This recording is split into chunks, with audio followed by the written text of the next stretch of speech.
বলকচোন বলক আকৌ এবাৰ স্কুললৈকে যাওঁ।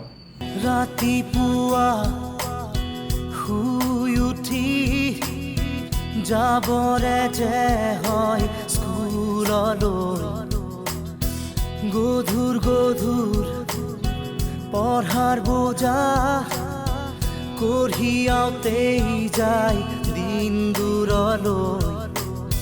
স্কুলৰ শেষত টিউচন কৰি ঘূৰি আহি একো নেপাওঁ বিচাৰি, হোমৱৰ্ক কৰি ভাগৰি বিচনাৰ কোলাকেই লওঁ সামৰি। আমি যেন যন্ত্ৰ যন্ত্ৰ, একো একোটা যন্ত্ৰ। আৰু এদিনাখন স্কুলৰ পৰা আহি পেলাই ইউনিফৰ্মযোৰ খুলিলোঁ আৰু আজিলৈ এই ভাগ্যটোৰ হোৱা নাই আৰু।